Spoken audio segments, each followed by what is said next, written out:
Majority Report with Sam Cedar. The destiny of America is always safer in the hands of the people than in the conference rooms of any elite. Sam Cedar. They are unanimous in their hate for me, and I welcome their hatred. We must guard against the acquisition of unwarranted influence, whether sought or unsought, by the military-industrial complex. The Majority Report with Sam Cedar.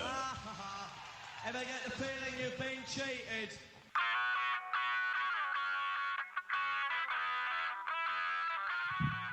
It is Monday, July 20th, 2020. My name is Sam Cedar. This is the five-time award-winning Majority Report.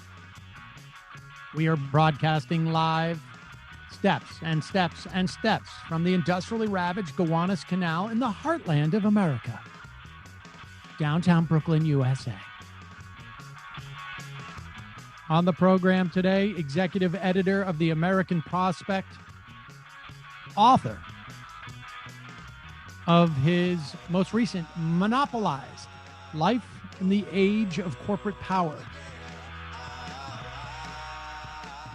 David Dayen will join us. Also on the program, Trump fights aid for testing in the coronavirus bill as Republicans supposedly break with him. Federal secret police continue to attack protesters in Portland. Lawsuits are filed. State officials call for their exit. Meanwhile, the Trump administration eyes other cities for a similar occupation. A seemingly professional execution or hit on the family of a federal judge who happens to be overseeing the Epstein Deutsche Bank cases. Rest in peace, Congressman John Lewis, last living speaker from the 1963 March on Washington. And it's a strike. Thousands have walked off their jobs in a strike for Black lives across the country today. And Missouri becomes the 30th state with an anti-free speech, anti-BDS law. All this and more on today's Majority Report. Yes, ladies and gentlemen, welcome to the program. Thank you for joining us. Glad you could make it. Hope you had a decent weekend. We still obviously have an enormous problem in this country in regards to the coronavirus. Arizona, Florida, major problems. Texas, perhaps going to be even more disastrous. We have various ICUs that are at capacity in those states. We have mobile morgues being brought in. And we have a White House which is now arguing against expanded money for really a reauthorization of money for testing and contact tracing by the states. I for the life of me, I cannot understand what the theory is here that the White House is operating under, other than they don't like people. But beyond that, I don't know. And supposedly, Republican senators are beginning to distance themselves. I suspect that is, there is a thing for senators to do. They can say, we're going to send you a bill and you're going to be the one to veto it. But the senators are trying to sort of distance themselves in some fashion. I don't think it's going to work, but, they're trying to do what they can. Hope everyone is safe. Obviously, again, function of where you are around the country. Meanwhile, Donald Trump sat down with Chris Wallace this weekend and had a real bat crap interview. Bat crap crazy. We have other clips. We will get to the clip where Chris Wallace just, gently corrected him on something, and then was basically awarded a Pulitzer by the country at large. But okay, at least someone who gets close to him actually questioned him on something. But here is Donald Trump asked about his threat to veto the defense authorization bill if the portion of the bill which, in compliance with what the Pentagon wants, calls for the renaming of bases that were named after Confederate generals and figures. Most of those namings happened around 1920 with the resurgence of the KKK in this country. You will note that is 55 years after the end of the Civil War. Do I have my math right? Yeah, 55 years after the end of the Civil War. So it's not really coming out of the Confederate per se. It's coming out of some notion in the 1920s, like when I said KKK membership was at its peak, something like 6 or 7% of the population was actually literally card carrying KKK members. Wonder what it was 65 years later that made people think about the Confederacy.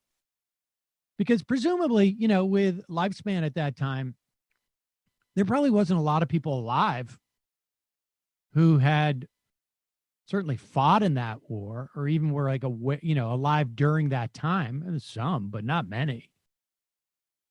There's just something that must have been captured in the spirit of that time with the Confederates that encouraged people to name things and put up statues. I can't imagine what it was. But here is Donald Trump talking about how long he's cherished this notion of history in our country. Cancel culture.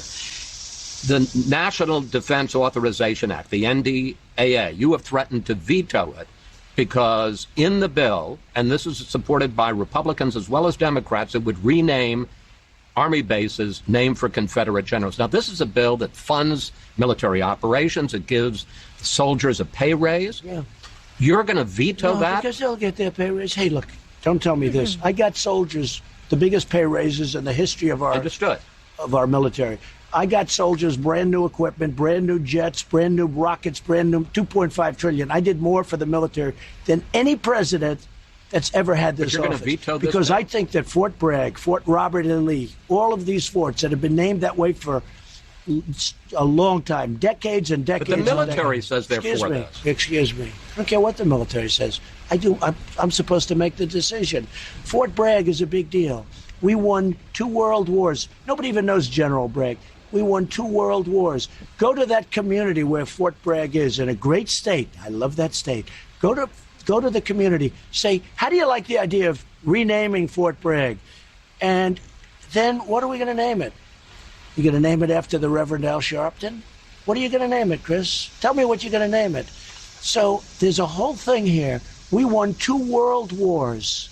2 world wars, beautiful world wars that were vicious and horrible, and we won them out of Fort Bragg. We won out of all of these forts that now they want to throw those names away. And no, I'm against that. And you know what? Most other people are. And I don't believe in polls because I see the fakest polls I've ever seen. But that poll is a 64% thing, which actually surprised me. We won world wars out of these military bases. No, I'm not going to go changing them. I'm not going to go changing them. I might. Yeah, I might. At Mount Rushmore. I might. I think Fort Bragg was actually established maybe a month before the end of World War I, but it's not really that relevant. I mean, I wonder what people say locally about those forts. Now, of course, these are federally funded forts.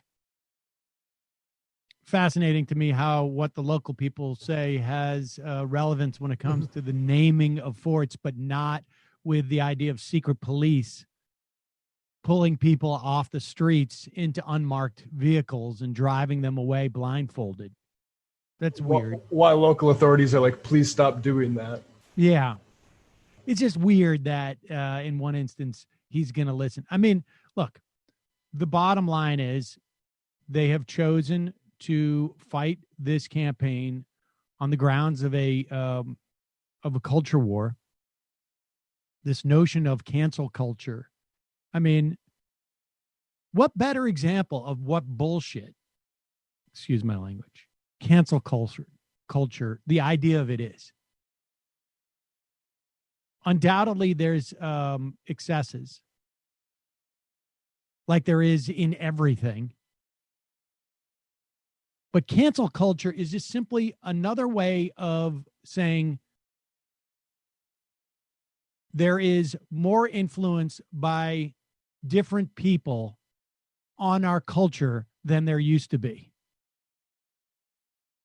That in some fashion, our cultural dictates have been opened up to more voices to make the determination as to what's going to be legit. The naming of these forts after Confederate generals is also cancel culture. Right? I mean, it's literally canceling multiracial democracy. Yeah. We didn't call it that. We just called it culture then, because the people who were in charge, they were okay with the way the culture was. But every time there is a democratization of culture, it's perceived as highly dangerous to society. Cancel culture is the exact same thing as people being anti-PC. Yeah. It is exactly the same thing. Well, it also puts into perspective when it runs up against lynching culture and things like that. Yes, and lynching culture was just called the culture, right? I mean, but it canceled people, literally. It also canceled them in terms of the broader culture. If you can lynch people, then certainly you can silence those people. It's absurd. It really is absurd. And it's even more absurd that it's a significant topic of conversation in this environment. Like, I can't imagine, at least when I look back historically, in an environment that was, I mean, I think on some level, to the extent that people have glommed onto it, that I think it's just a function of feeling like completely hopeless and powerless to do anything about any real things. So let's focus on this. But it is it's just like anti-PC. It is just, I don't like, when you say you have a problem with cancel culture, what you're saying is, I don't like the way the culture is moving. And I don't like the fact that it has changed dramatically enough that people who had attained a certain privilege or a status within that culture did so on certain grounds that are now not only not appreciated anymore, but are contrary to the broad strokes of what the culture now cherishes.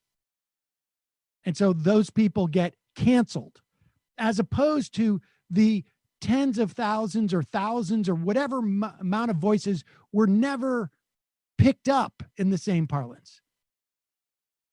Were never promoted. Were never hired. Were never celebrated because of what their belief system was. Can't complain about, Barry Weiss getting fired, or quitting from the New York Times because of cancel culture until you start talking about where's the socialist on that page? Where's the, there's a whole host of people who have far greater constituencies and represent far more interesting modes of thought in our society who were never even promoted or picked up, as it were, and not in a position to be canceled for decades upon decades, because that was the nature of our culture. Anyways, Donald Trump's a lunatic. So,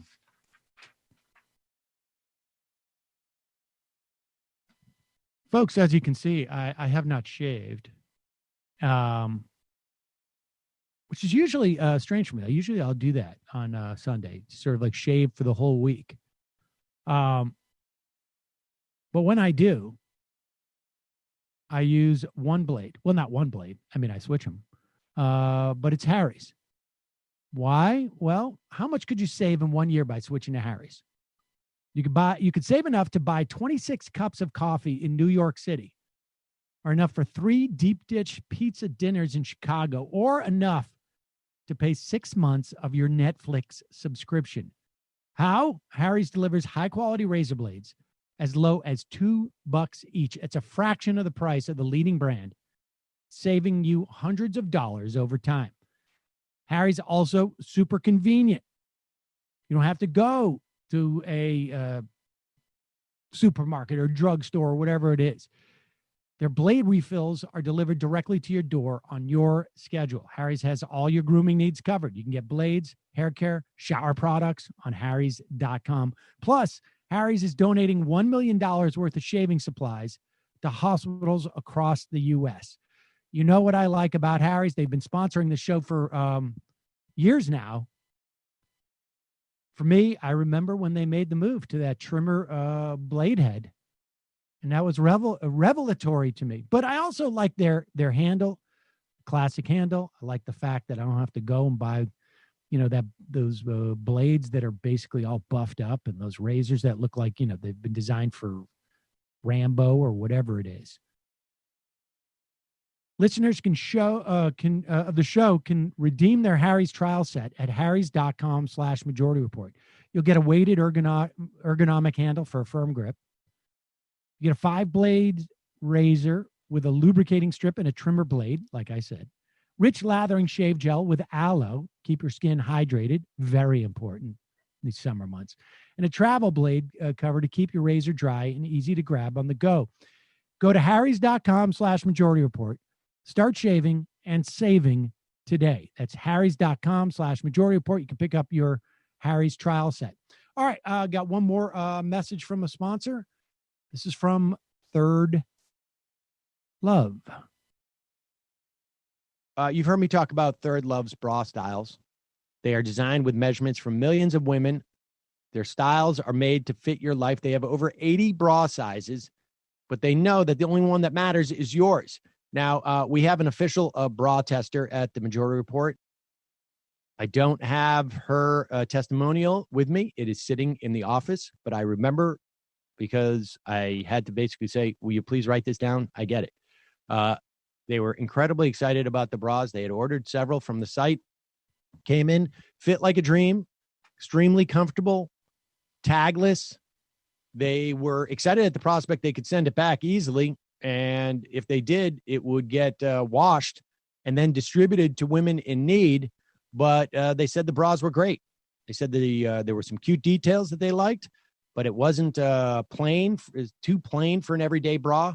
So they basically said it was one of the best online bra purchasing experiences they've ever had. This is the hands down the most comfortable bra you'll own. It's got straps that won't slip. It's got tagless labels, like I said before. Lightweight memory foam cups to mold to your shape. Plus, returns and exchanges are free and easy. In fact, thanks to Third Love's Perfect Fit promise, every customer has 60 days to wear it, wash it, and put it to the test. And if you don't love it, you return it. Third Love will wash it and donate it to a woman in need. As I mentioned before, that was one of the things that our official bra tester enjoyed and loved about the bra. Third Love knows there's a perfect bra for everyone. So right now they're offering my listeners 15% off your first order. You buy a lot of bras, you can return them if you don't like them. Go to thirdlove.com/majority now to find your perfect fitting bra. Get 15% off your first purchase. That's thirdlove.com/majority for 15% off today. There you go. We'll put all the links in the podcast and YouTube description. Don't forget, this program relies on your support. You can become a member today at jointhemajority.report.com. Quick break. When we come back, executive editor of the American Prospect, author of Monopolized, Life in the Age of Corporate Power, David Dayen will be with us in just a second.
We are back. Sam Seder on the phone. It is a pleasure to welcome back to the program, as always, the author of Chain of Title, How Three Ordinary Americans Uncovered Wall Street's Great Foreclosure Fraud, the executive editor of the American Prospect, and now author of his latest, Monopolized, Life in the Age of Corporate Power. David Dayen, welcome back to the program.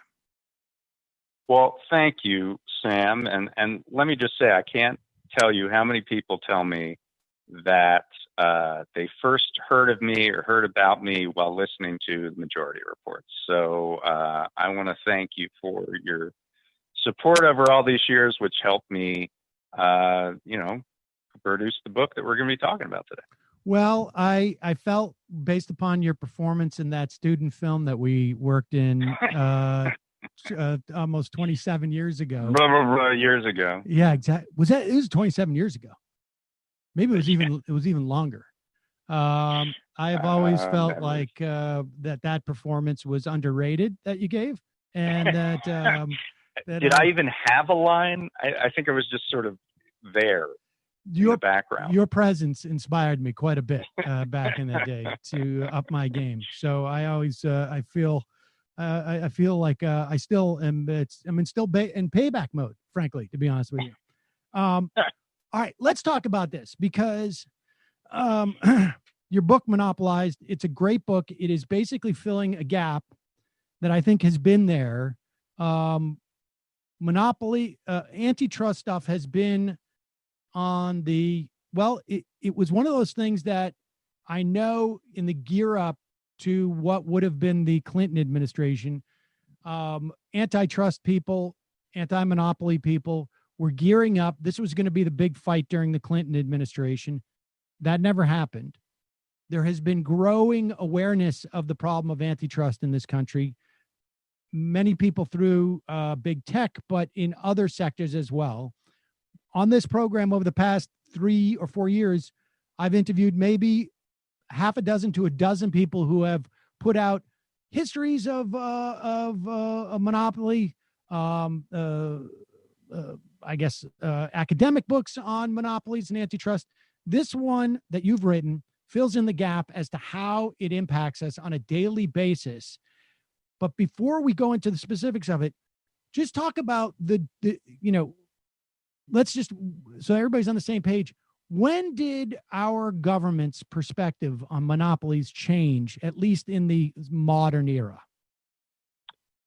In the 1970s. We created a large architecture of various statutes, various enforcement guidelines and things. Since the progressive era, since the turn of the century, basically, in the beginning of the 20th century, you had Sherman Antitrust Act, Clayton Antitrust Act. They were followed on by bills like Seller-Kefauver and Robinson-Patman, which was an anti-chain store law. The Justice Department was very aggressive in enforcing these laws that promoted competition and stopped anti-competitive behavior. There were certain lawsuits where even if you were going to merge and create something that had 10% of the market or less, that it would be stopped in the name of competition. So there was a real architecture there. And then a guy named Robert Bork, who everybody knows for both his facial hair and his failure to win a Supreme Court seat that he was nominated to, wrote a book called The Antitrust Paradox in the 1970s. It borrowed a lot of ideas from people who were at the University of Chicago, academics, thinkers on the right who were trying to find a way to sort of protect and preserve corporate dominance. And this law, or this book by Bork, sort of reinterpreted antitrust law without having to change a word of it, and made the argument that the only thing that matters when assessing whether a merger should go through is consumer welfare, and that got defined even more narrowly into prices. So as long as the resulting products that come about because of a merged company are cheaper, and as long as that business is more efficient, then the merger should be allowed. There was a corollary to this where Bork said that any large firm creates economies of scale and is by definition more efficient. So it was a perfectly circular argument that as long as a company is more efficient, they can merge, and as long as a company merges, they're more efficient. So based on that completely tautological postulate, in antitrust law was really rewritten or reinterpreted. So in 1982, the Justice Department guidelines under Reagan for merger policy were completely overhauled and set under this sort of Borkian analysis. Judges started to interpret the law, started to use the antitrust paradox in their rulings. And for the last 40 years, we have effectively stopped enforcing merger policy, anti-competition policy, anti-monopoly policy. So the analogy would be, and we have them in current day, is the EPA decides that, like, you know what, after all, mercury is not a problem for health based upon how expensive it would be to take it out of the air. And so we're going to raise the standards as to what constitutes an unhealthy amount of mercury in the air or in your water, for instance, and go forward. So the laws don't have to change, just the definitions of what constitutes antitrust essentially were changed. And therefore, no one acted on these things because it was so narrowly defined. Yeah. I mean, that's generally right. And, you know, we know the effects at a high level, you know, if you look at various markets and you separate out the markets and you see the market share for particular companies, you can measure that, and you can measure it over time. You can see that, you know, there's a greater concentration there. But you know, what I wanted to get to in this book was a step beyond that, and really to talk to people about how this manifests itself. And it doesn't just manifest itself in terms of prices. When you think about monopolies, you think about, oh, there's only one cable company, so they can charge whatever they want. It's much deeper than that. It's much more foundational than that in terms of how it affects people in their daily lives. And I really wanted to get at that by going around and discussing this with people who are affected every day. And so, you know, we have that sort of grounding that you know, in terms of the philosophy and why these things happen. But more important to me is, you know, what does it mean? And the way you've set up the book is awesome, because every chapter is more or less monopolies are why blank. These specific people are having this specific problem, but it's one that many of you also experience. In fact, one of or many will affect everyone and every day, to give a sense of what is problematic with monopolies. And like you say, on a big level, we know that one of the problems with monopolies is things like wealth inequality and power inequality within a democracy. I mean, it's fundamentally anti-democratic. And I think the push for antitrust really looks at the dynamic between, and that, in fact, part of the reason why you were on the program to talk about what was problematic about the CARES Act. The structure of the complaint with the CARES Act is very similar to what it is with monopolies, which is you're creating a power, you're increasing a power disparity in our society, and the people without the power are going to lose even more. Yeah. And that manifests itself in the economic realm and also in the political realm. So, you know, these things get converted over. So let's start with like a concrete example. So, there's one chapter that begins with a woman named Carolyn Horowitz, who lives in Lenoir City, Tennessee, which is you know, about 60 miles outside of Nashville or so. And her husband has diabetes, and her husband wears a wearable device that measures his blood sugar. And she gets updates on her phone as to when his blood sugar is dropping, so that she can help him with a you know, insulin or a piece of chocolate or something to raise his blood sugar level. The problem is that they have no Wi-Fi service that's reliable, because they live out in a rural area. And so one day she had a gap in her Wi-Fi connectivity, and 15 minutes after that gap ended, she found that her husband was crashing, that she hadn't seen what was happening in the intervening time. And she raced over to find him basically slumped over his desk.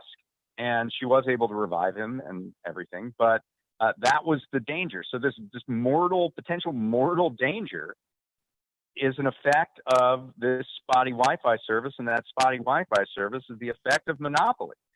Because in the state of Tennessee, even though electric utilities have a way to get super fast internet service to absolutely everybody. And it's proven in Chattanooga, Tennessee, where they have the fastest internet service in the world. There's a law that was put in by AT&T and some of the other giant telecom companies that cities like Chattanooga cannot extend that service out past the service area.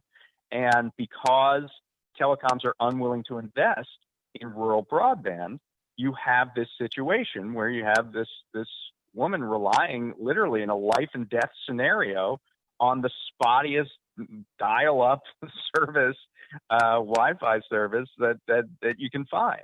And, you know, her and others like her go to Starbucks parking lots to catch the Wi-Fi, in some cases sending their kids there so they can do their homework every night.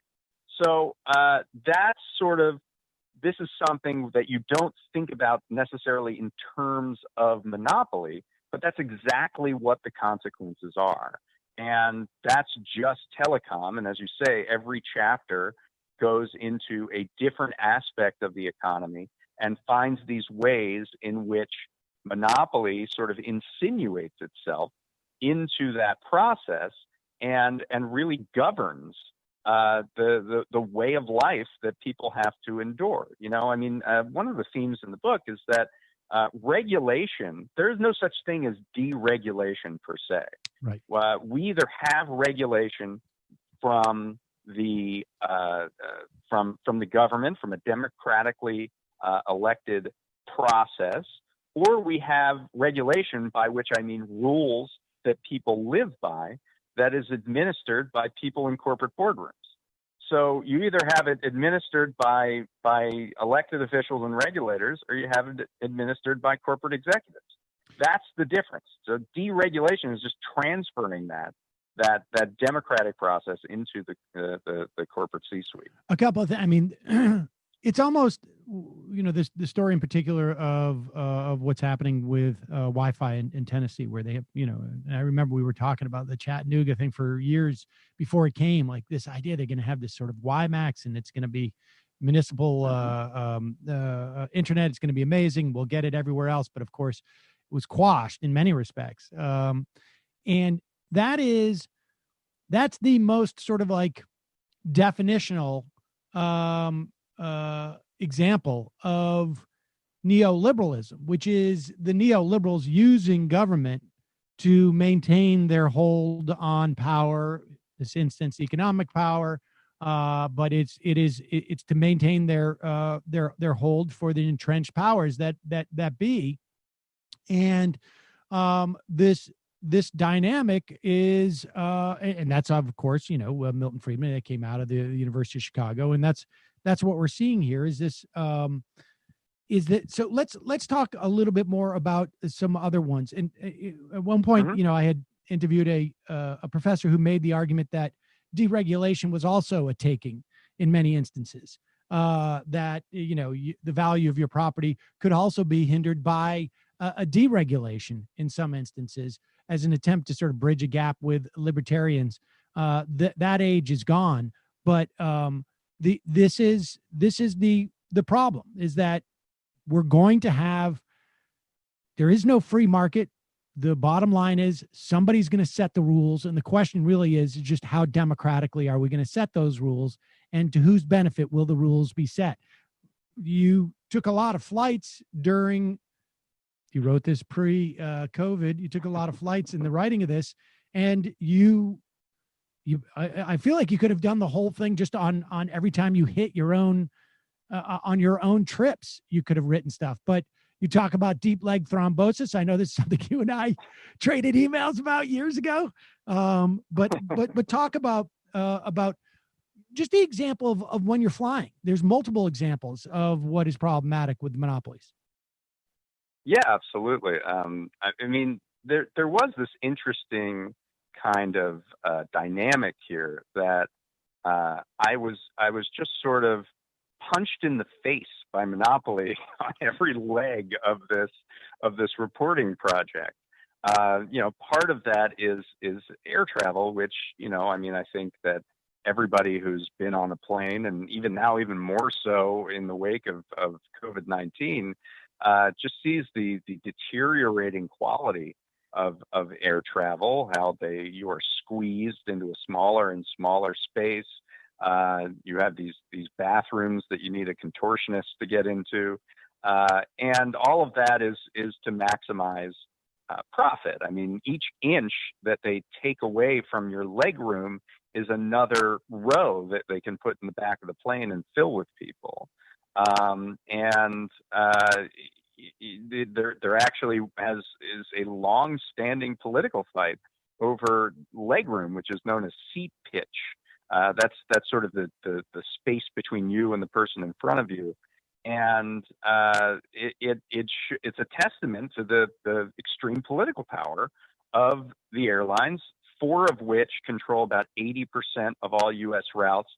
And if you saw last week that JetBlue and American are involved in some partnership, that could be 85 or 90% of all U.S. routes soon if that leads to what is kind of expected, which is a merger. So you have this small group that controls all of the most of the air travel in the United States, and they are relentlessly prodded, particularly by Wall Street analysts, to make the passenger experience worse. Essentially, there's a term called capacity discipline.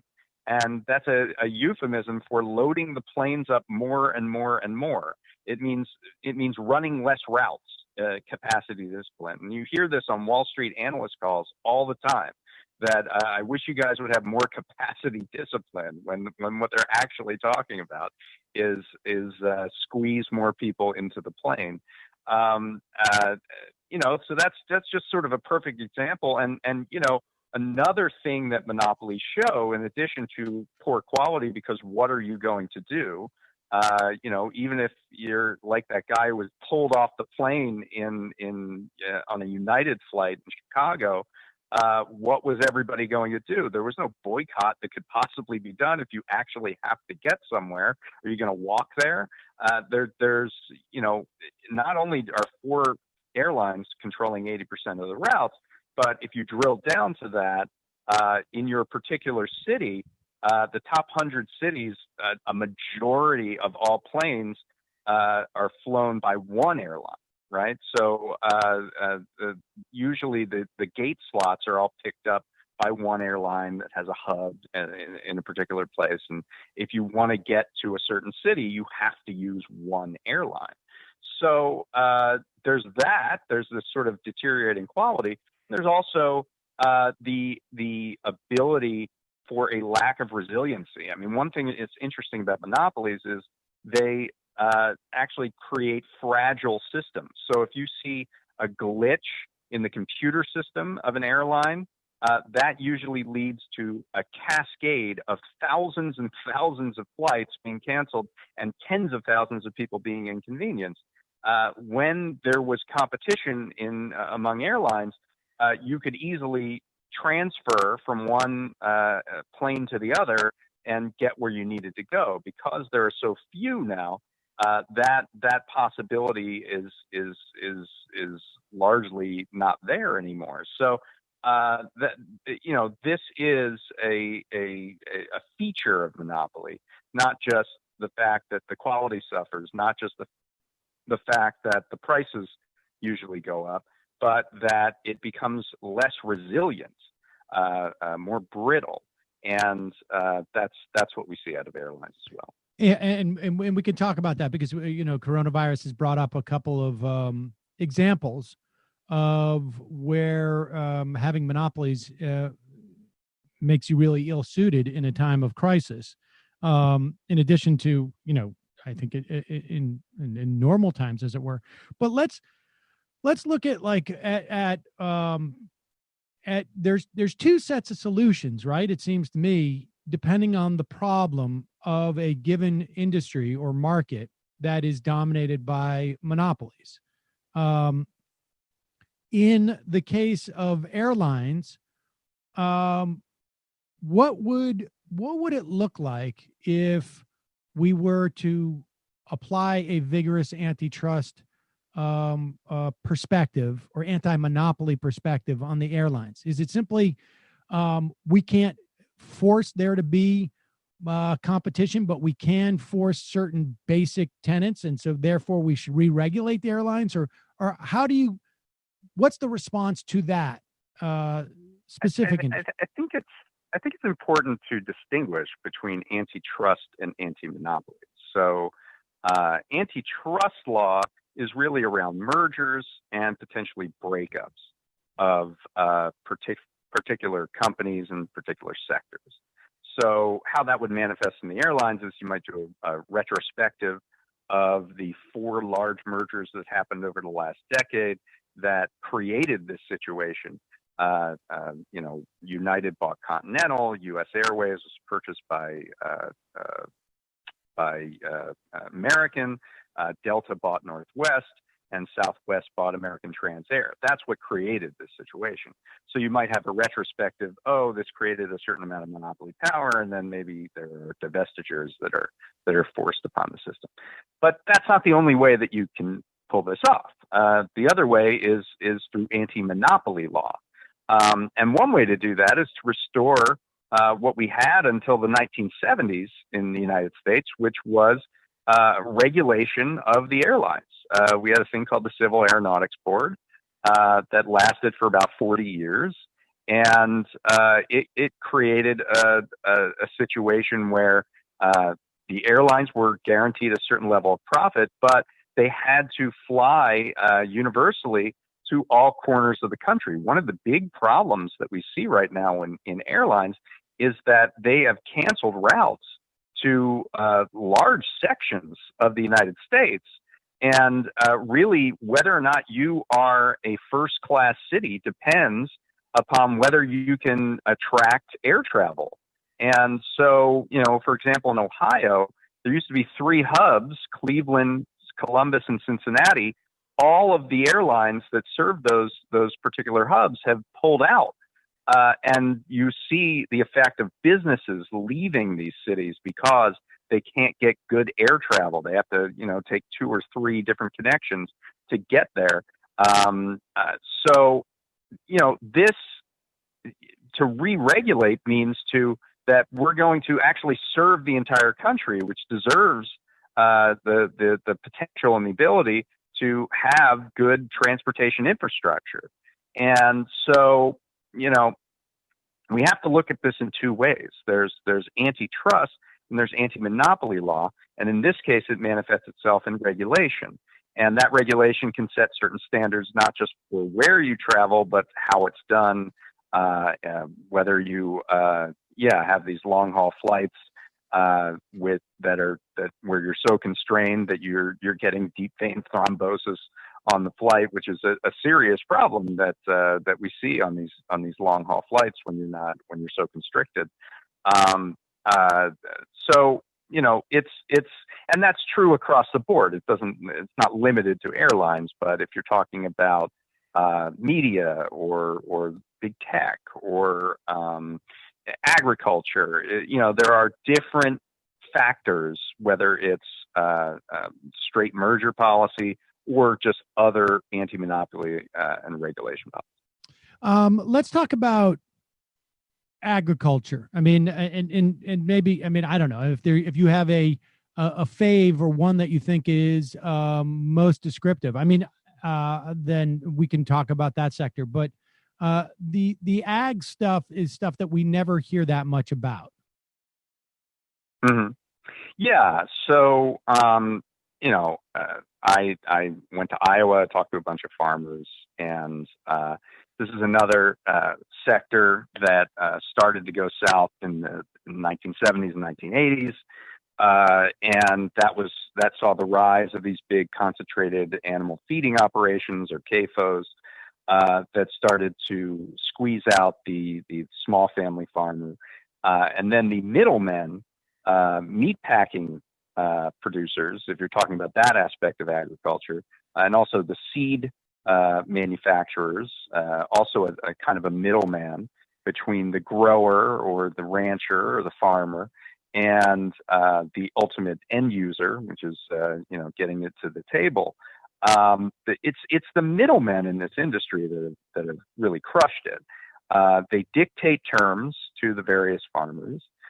They pit them against one another in some cases over what products they will buy. They have limited the slaughterhouses or production plants so that if you're a farmer in one area of the country, you only have one place to sell your product.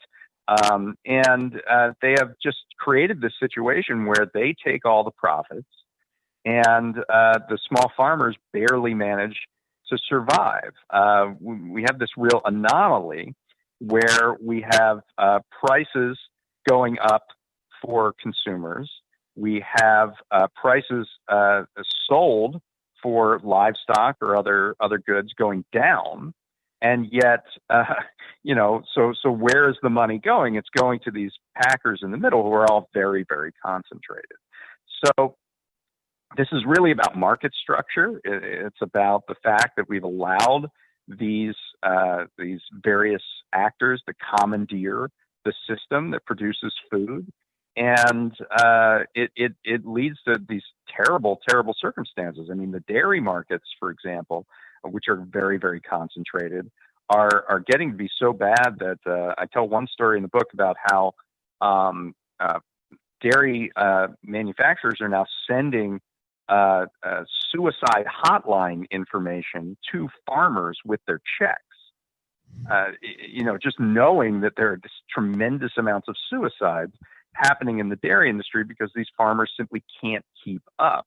And it's not just how much their goods can be sold for, but it's all the inputs of things that they buy, including tractors, which are very concentrated. Farm credit operations are very concentrated. I mean, it's really just every part of the system. And so, I think agriculture is one of those markets that is really indicative of what the whole system is. And the other one that I think I want to talk about, because it's sort of the logical endpoint of where all this is going, is prisons. So the last chapter in the book is about the prison system. And this is one where you literally have a captive audience. I mean, you have a marketplace. You create sort of a mini city for inmates where they only have one choice for pretty much everything: the kitchen, the commissary, whether they have a bank account there, whether they have telecommunication services like prison phones or tablets that they send emails on or things like that. There's only one server for that. And of course, if you only have one, you don't have any choices, that service is going to be just massively degraded. And we see this over and over again.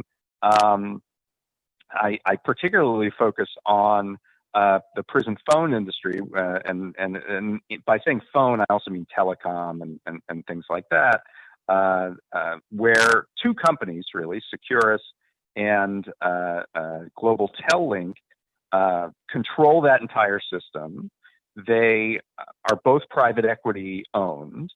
They both have managed to figure out how to squeeze inmates and their families and give them no other options. So this is just kind of the incredible stuff.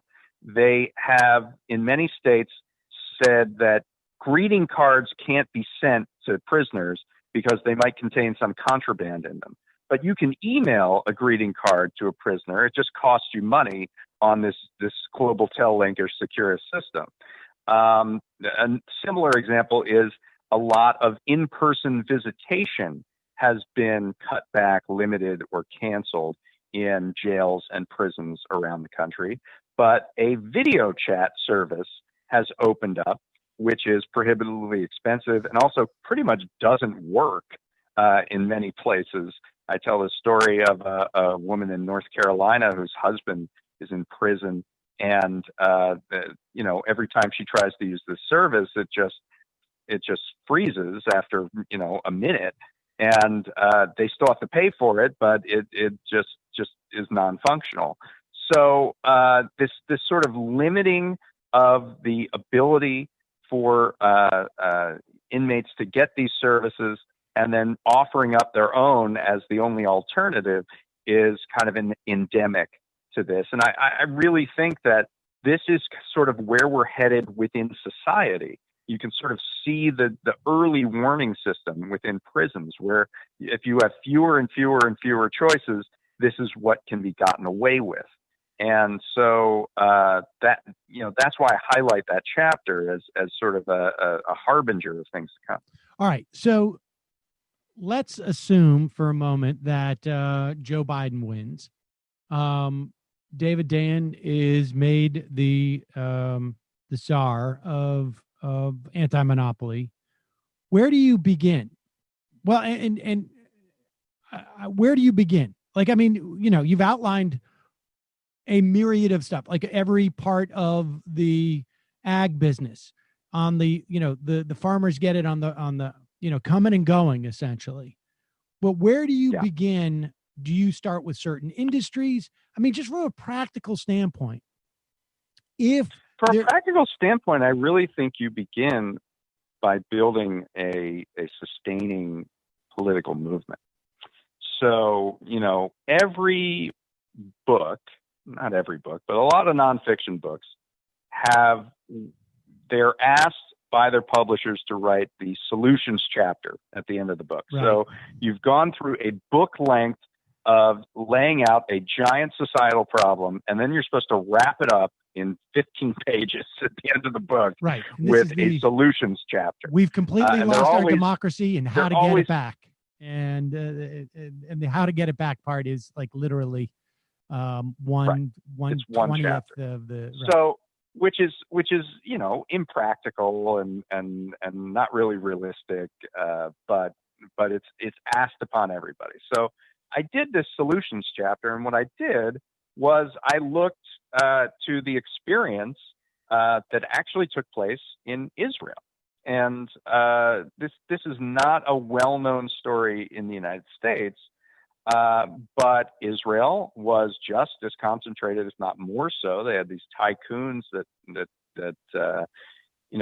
had 60 interlocking businesses that would make up this giant conglomerate, and there were just a few of them that controlled the vast majority of economic output within the country. And after there was this unrest in 2012, mainly protesting high cottage cheese prices and high housing prices, there was this mass movement that went onto the streets, as much as 450,000 people protesting at one time in a country of about 10 million, I believe. So a large section of the adult population in Israel was protesting this very issue in the streets, and led to, in a Netanyahu government, the breakup effectively of these tycoons. A lot of them went to jail. A lot more were forced to divest of many businesses. There was competition introduced into the telecom space such that prices for wireless services went down by 90% in Israel. I happened to be there a few years ago, and I saw, billboards for wireless services at the equivalent of $10 a month. It really was a sea change, and it came about because there was a dedicated movement led by an outlet of Haaretz called The Marker, which was a business publication that for the first time just started talking about these issues, which weren't even that well known in Israel, let alone here, where we only think of that country in terms of Palestinian policy. And that really drove this response on the streets. So what I would say is what you have to start is by making this a major priority for people to understand that what they're going through in their lives actually doesn't have to progress in this fashion, that it's being dictated by this regulatory apparatus inside boardrooms that is dictating terms that should be dictated democratically, that should be dealt with in terms of the public interest and not the self-interest of these various executives. So I really think that's where you start. I mean, we have the solutions. They're already written. They're in law. It just takes some political will to actually, enforce them. But the way that we get to that, I feel, is with a concerted effort to make this a priority for people, to get them agitated, to get them interested in this huge societal problem.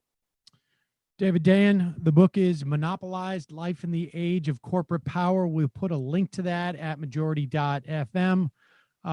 Folks should not only check out that book, but of course, head over to the American Prospect every single day. You guys are turning out really incredible work. And so congratulations on both that and the book. David Dayen, always a pleasure. All right. Thanks again. All right, folks. I mean, I think that, so much of the anti-monopoly, I guess, takes or perspective jibes with a lot of what is critiqued today. Neoliberalism, this was a big project of neoliberalism, to use government regulation or lack thereof, or change it in such a way that it helps establish power. A big part of that project from Mount Pelerin. And the idea of democratizing our economy is very consistent with this anti-monopoly perspective. It is seen, it is about a dynamic that exists within society. The fact of the matter is that who's going to have the power? Is it going to be corporations, or is it going to be everybody else? Just a reminder, this program is supported by you or people like you. Some instances it's you, and some people it's people who could be someone you could be. Go to jointhemajority.report.com, become a member today. Also, don't forget the AM Quickie, amquickie.com. You can sign up for that. Get your 6-7 minutes in the morning. We're getting out earlier now. Get a sense of what the day is going to look like in terms of the news while you're making your coffee, while you're yelling at your kids, whatever you do in the morning, while you're playing your video game. It's a good use of 6 or 7 minutes first thing in the morning. And also, we have merch. Merch is selling like hotcakes. We do not offer hotcakes, but we do, however, offer hats and T-shirts and mugs, and we're about to get pencils. And we have, again, the masks all support the Northwest Immigration Rights Project. And those that's been incredibly helpful for them. So check that out. And justcoffee.coop, fair trade coffee, tea, or chocolate. Use the coupon code majority, get 10% off. Just a reminder, you can check out TMBS, The Michael Brooks Show, patreon.com/The Michael Brooks Show. You can see it on youtube.com/The Michael Brooks Show. Matt, who's going to be on this week? Do you know? I do not know that yet. No. But undoubtedly going to be intriguing look at not our politics and the politics of a country whose, I'm sure our politics have in many respects infringed upon in some fashion. Infringed. Also, don't forget to check out the Nomiki Show. Go to patreon.com The Nomiki Show or youtube.com, The Nomiki Show. Check that out. She does a great roundup of candidates that you're going to want to know about down the road. Also, sort of the inside of how politics work. Check that out. And Jamie, what's happening on the Antifada? How was your socialist conference? I think it went pretty well. I got tired like halfway through, and I feel like I started rambling, but people told me it was good, so I'm going to say it was good. All right, fair enough. What's happening on the Antifada this week? So this week on the Antifada, we just recorded a hot, fresh episode yesterday, and it's a hybrid of sorts. The first half, we talk a little bit about the ongoing and accelerating housing crisis with our friend Nate Post-Cyborg from the Lion Goes Down series that Sean does about Marxist economics and political economy. And he's actually a tenants' rights organizer with TANK, which is a tenant union out of Oakland. Is it Oakland or LA? Now I'm messing it up. West Coast Tenant Union. And we talked about what it means for the people and what it means for the economy that we're about to see so many foreclosures and evictions, and what people can do to fight back against their landlords. We also talked about some news. We talked about the DHS stuff in Portland. Is this fascism? We did a little bit on cancel culture, although I feel like it's not maybe the most important topic during an omni crisis like we're looking at right now. But we had to say something. I talk a little bit about the Mary Trump interview, all kinds of good stuff. That's going to be out on Wednesday, patreon.com/theantifada. And also still check out our episode from last week, which is a 2-part history as a weapon on the CIA, the deep state, and conspiracies.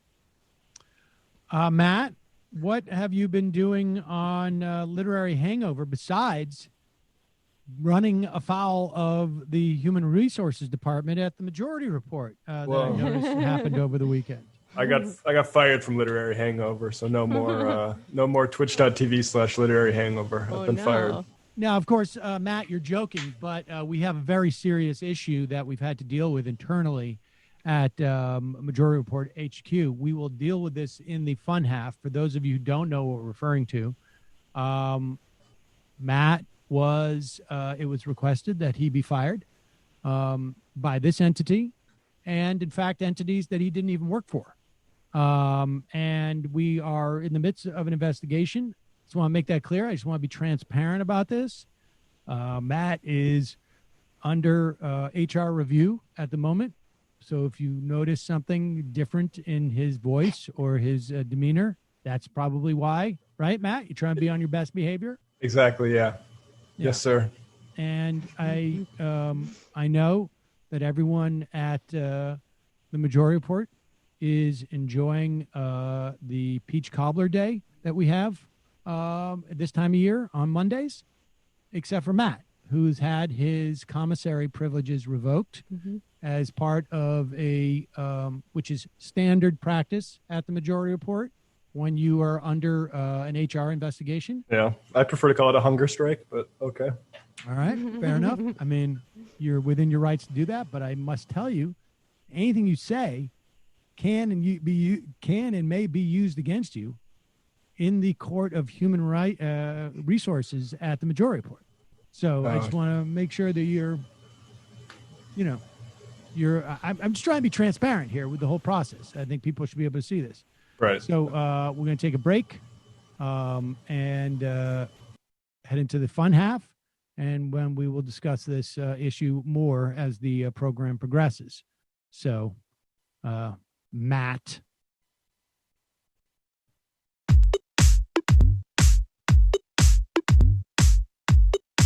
Left is best. Jamie and I may have a disagreement. Yeah, you can't just say whatever you want about people just because you're rich. I have an absolute right to mock them on YouTube. He's up there buggy whipping like he's the boss. I am not your employer. You know, I'm tired of the negativity. I'm sorry. I didn't mean to upset you. You're nervous. You're a little bit upset. You're riled up. Yeah, maybe you should rethink your defense of that, you fucking idiots. We're just going to get rid of you. All right. But dude. You want to smoke this joint? Yes. Do you feel like you are a dinosaur?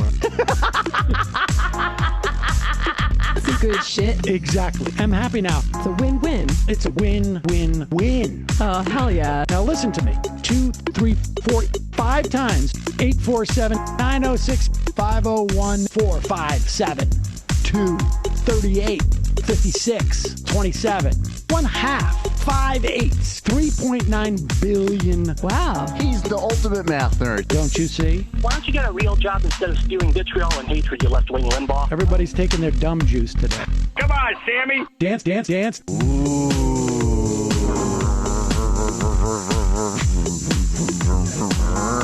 Rand Paul. I had my first post-coital scene with a woman. I'm hoping to add more moves to my repertoire. All I have is the dip and the swirl. Fine, we can double dip. Yes, this is a perfect moment. No. Wait, what? You make under $1 million a year. You're scum. You're nothing. Excuse me? Fuck you, you fucking liberal elite. I think you belong in jail. Thank you for saying that, Sam. You're a horrible, despicable person. All right, gonna take a quick break. I want to take a moment to talk to some of the libertarians out there. Take whatever vehicle you want to drive to the library. What you're talking about is jibber jabber. Classic. I'm feeling more chill already. Good.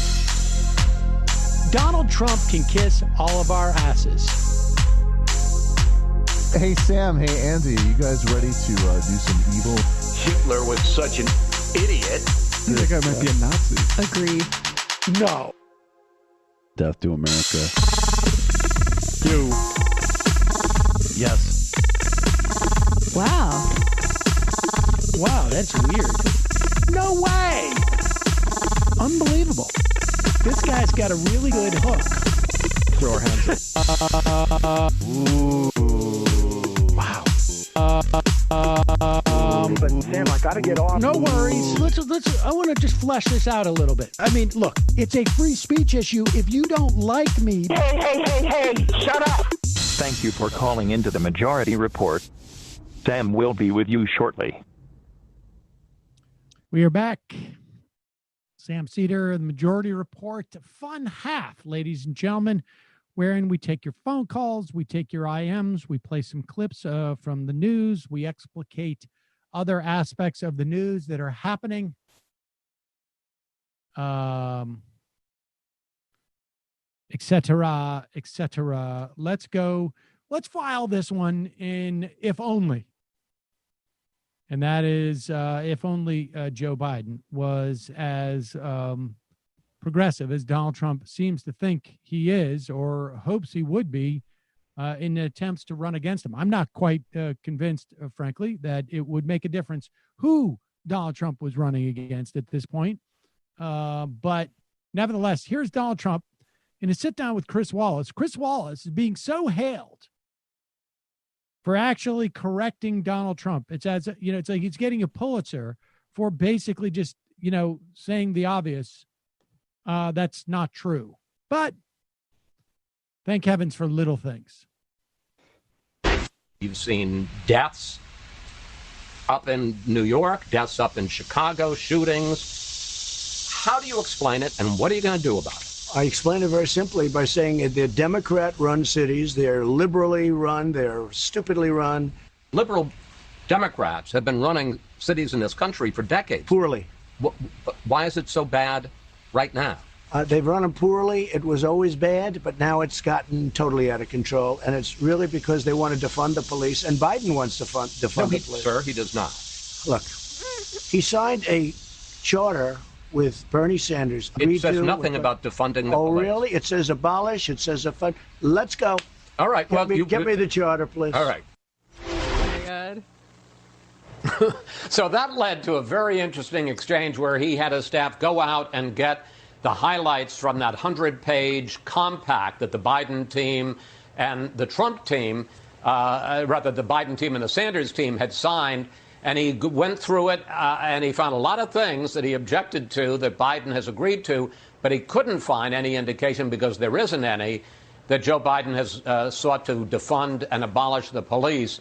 But let me say, he takes some shots at Joe Biden that I've never heard before. And if it looks like it was hot on that patio right outside the Oval Office there, it was about 100 degrees, and he kept saying, whose idea was this? Well, of course, it was the president's idea. But as he said, he wanted to see me sweat. Yeah. Now, I would pay good money to see the footage that I hope they shot when he gets the document and goes through it. Like, that's the part that I really want to see. But if like only, squinting, trying to read. If only Joe Biden had a proposal that would start with, like, not increasing the amount of money for the police departments around the country. No, even Bernie Sanders wants to increase the money to the police. I mean, he got a lot of crap for it from his supporters, but if you're not an anarchist or a certain kind of communist, it doesn't make sense to want to abolish the police. So I get it. Well, but Sanders, my understanding of his plan was to redirect funding. That it was, he didn't say defund the police, but he basically said we're going to break off. He basically said that he would, right? Wasn't his proposal that they would redistribute that money and offload responsibilities from the police departments? Yes. He also said that the police need more money for training, which is not true. Yeah, both those things are true. Okay. That I would agree with that. They have plenty of money to do with what they want. Let's take some of their money, give it to other agencies, or build other agencies to handle a significant portion of what the police supposedly do. But I really would like to have seen Trump go through that document. And, like, I know it's in here somewhere. Will you find it, please? Well, find it. But nothing for him. Yeah, I've seen the right. They've been having a tough time making that point about how redirecting funding is the same as defunding the police. And it's a difficult one for them to make, even though, like, it's technically what a lot of people meant by a lot of people when they signed on to defund meant by defund. Yeah, it's just a more cumbersome thing to critique or repeat, frankly. Or put on a poster. Yeah, it's very hard to go, like, disinvest from the police and reinvest in other agencies that could pick up part of their work that they shouldn't have had in the first place. Mm-hmm. But notably, when you ask the poll question like that, a lot more people are in support of it. Absolutely. And that is something you don't have to be an anarchist or a communist to get on board with. There you go. It's big tent. All right. So Donald Trump is behind in just about every single poll that comes out. Every national poll in those swing states, he's behind. Things can change. Traditionally, polling that takes place at this point is very accurate. But again, we learned in 2016, somebody has a 15% chance of winning. That doesn't mean that they cannot win. It just means that on average, 15 out of 100 times they will win. It's rare for that 15 to come in, but it happens. But Donald Trump has another answer. It's not that he's going to come back or that things are going to turn around. It's that it's all fake. Fox News has a new poll out today, and you're going to be the very first person to hear about it. In the national horse race, Joe Biden leads you by 8 points, 49% to 41. That's, I think, 3-4 points slimmer than it was a month ago. And on the issues, people trust Biden more to handle the coronavirus by 17 points, on race relations by 21 points, and even on the economy, they trust Biden more by 1 point. I understand. We still have more than 100 days to this election, but at this point, you're losing. First of all, I'm not losing because those are fake polls. They were fake in 2016, and now they're even more fake. The polls were much worse in 2016. They interviewed 22% Republican. Well, how do you do 22% Republican? You see what's going on. I have other polls that put me leading, and we have polls where I'm leading. I have a poll where we're leading in every swing state, and I don't believe that first of all, the Fox polls, whoever does your Fox polls, they're among the worst. They got it all wrong in 2016. They've been wrong on every poll I've ever seen. I must tell you. No, I'm just telling you.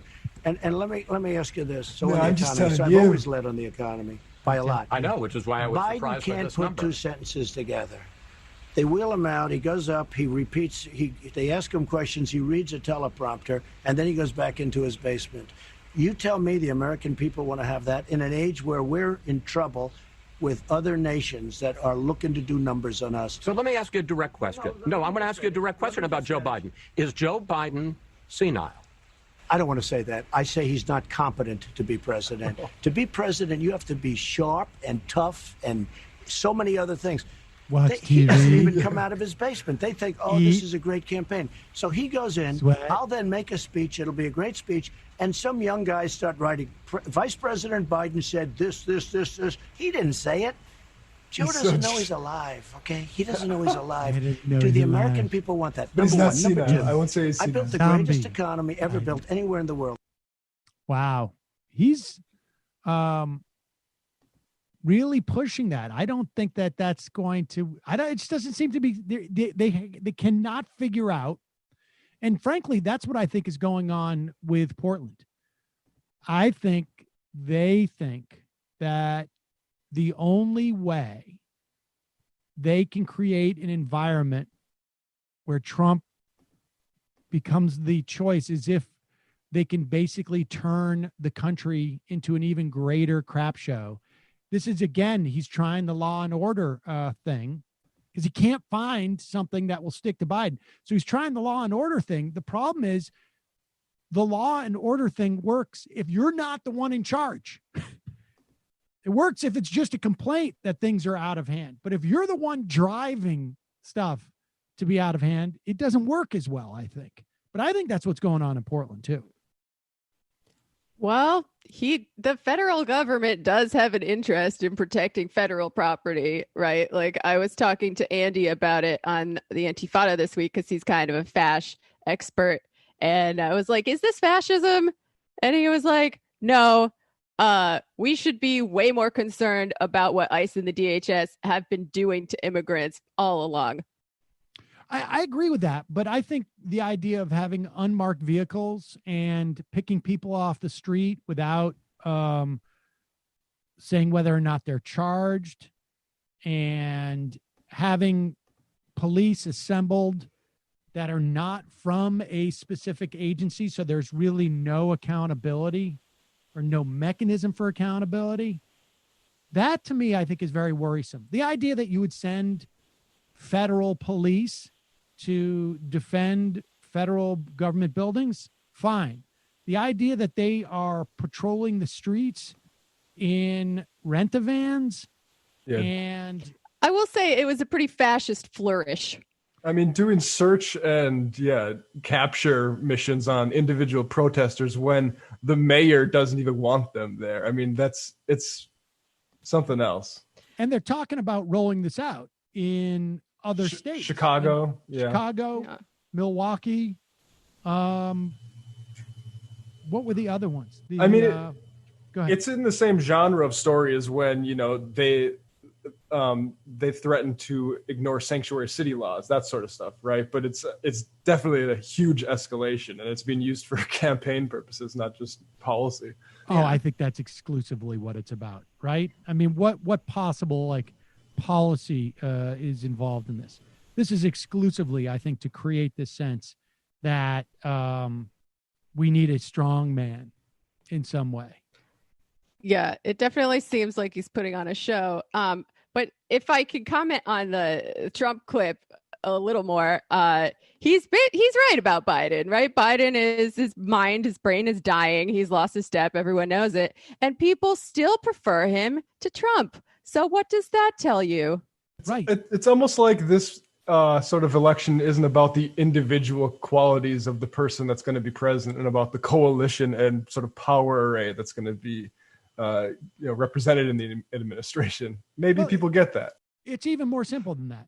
I mean, I think that is what assuages at least some on the progressive wing of the Democratic Party or outside of the Democratic Party. But fundamentally, this election is a referendum on Donald Trump. And there does not seem to be any type of dynamic they can figure out to make it anything but that. And what's going to be really interesting is I think, we're a month and a half away from seeing where the Republicans in the Senate, if they turn on Donald Trump. I don't know how that would manifest itself other than just sort of like some of these anonymous quotes becoming non-anonymous. I won't hold my breath because I think it's highly unlikely. I think there's still going to be just a bunch of posturing, but this is a referendum on Donald Trump. And I think Joe Biden not doing anything is probably his best course of action, because it makes it easier for people to project positive things onto him or to not be reminded of negative things about him and to just keep Donald Trump centered in this election. And frankly, I think the coronavirus, this pandemic, has greatly enhanced the inability of Trump to take the spotlight off himself, right? Like the federal response to this has been so atrocious. Here is Ben Shapiro on Fox and Friends. Jamie, let's just take one moment. And Matt and Brendan, you guys can. What is Donald Trump's policy regarding coronavirus? Like, we know it's being reported today that he is fighting contact tracing and testing funds in the next COVID relief bill. He has articulated doesn't want testing. What else is there to the federal policy about coronavirus? I would say it's what? A payroll tax.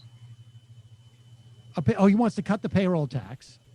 But that's an aid package for the economy that hasn't been implemented yet. I'm just saying, like, what has been the federal policy regarding coronavirus up to this point? I would say let the states handle it until it disappears. In other words, no policy. Right. Well, they gave us all $1,200. Yeah, $1,200 was nice. COVID relief from an economic standpoint was helpful, and the $600 increase in unemployment, much of which the Republicans are now fighting against and say they don't want included into the thing. So I don't know if that's Trump reasonably considered his policy, but fair enough. Here is Ben Shapiro on Fox and Friends telling you that his handling of coronavirus has been great. It's just he doesn't get credit for it. And, right now, Ben, the number one, charge of government is to try to figure out how to handle this pandemic, the coronavirus pandemic. The president has, he's gotten a lot of criticism for the federal response. Where do you see us being right now as we respond? I mean, look, I think everybody's doing their best. I really do. I mean, I live in a Democratic state. I'm not real fond of our governor here in California, Gavin Newsom, but I think that most people are actually trying to do their best. I think the great lie that you're seeing is that there is an absolute answer to all of this, and that is things like lockdowns, and if those don't occur, then everybody is going to die.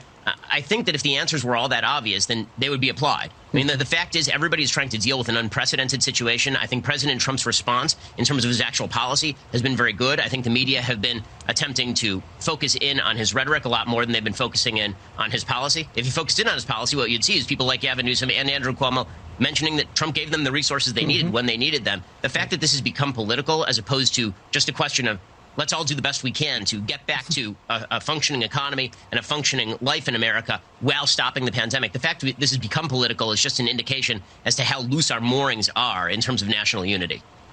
This guy, first off, it's been reported now that Gavin Newsom has said these complimentary things to Trump because it was the only way he could get anything from the policy.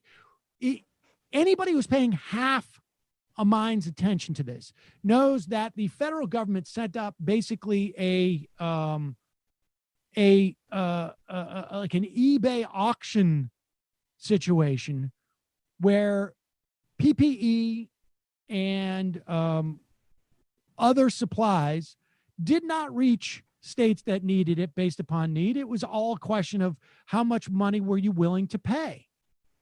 The idea that the federal government was saying this is no big deal deep into February, if not early March, set the table for the disastrous response that we saw originally in New York.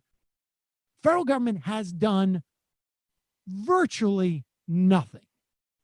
They basically set up private companies to profit and gouge on the PPE.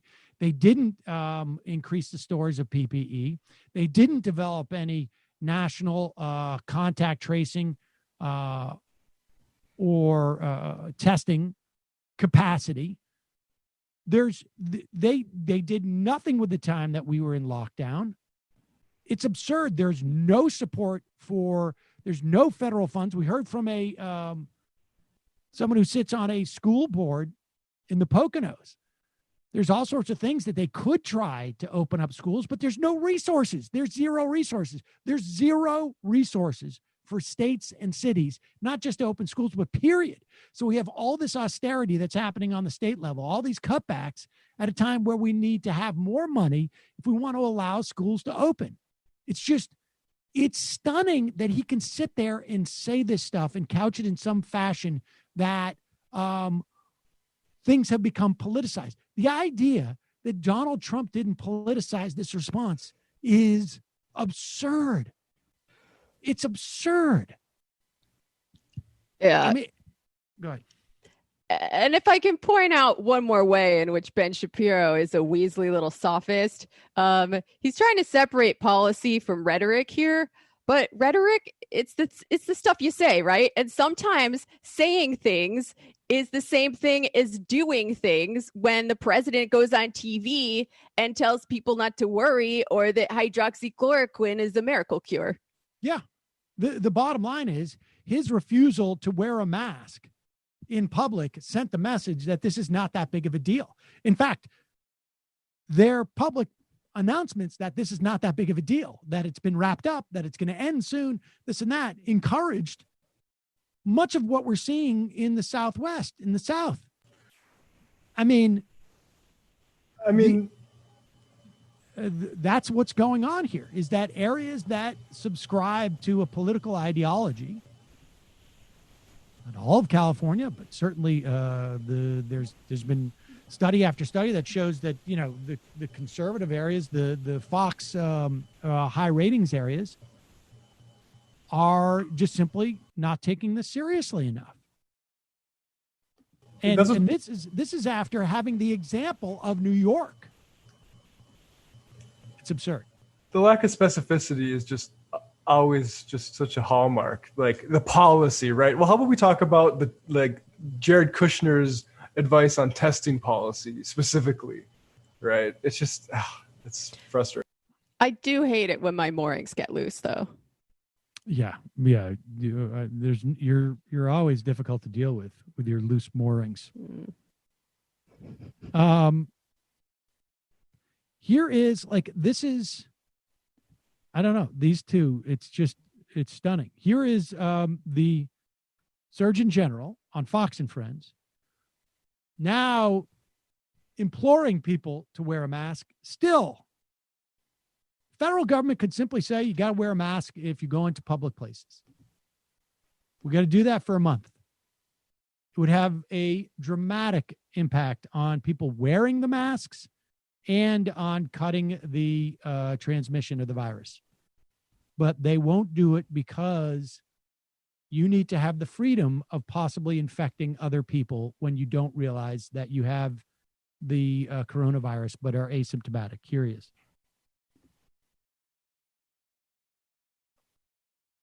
Believer in masks, but he stopped short on the national mandate. What do you, as the Surgeon General, say? Because I've heard Republicans saying, I support the president, but I think that he should do a national mandate. I've heard Republicans say, don't tell me what I have to do. Don't tell me that I need to wear a mask. What do you say? Well, I think in many cases we're letting the politics and the policy get in the way of the actual practice. I want everyone to know that the science tells us right now that with the high degree of asymptomatic spread, up to 50% of people are spreading coronavirus without knowing that they have it. That's what asymptomatic or pre-symptomatic means, that face coverings are a way that we can reopen and that we can stay open. That's what the science says. Now, people are debating over whether or not you want to have a mandate. You all were talking earlier about what's going on in Portland and a debate over whether or not we should bring in federal troops to other parts of the United States. If you're going to have a federal mandate, you have to have a federal enforcement mechanism.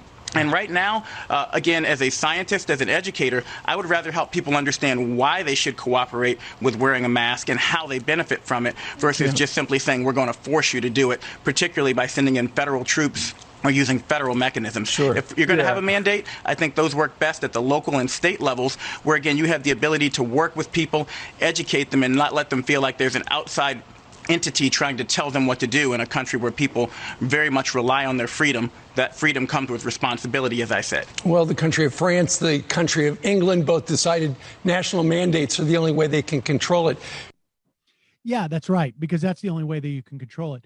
But the idea that the federal mandate would have to be backed up by uninsigniated federal troops, or not even troops, just sort of random police officers in these sort of like non-agencies in rental vans is absurd.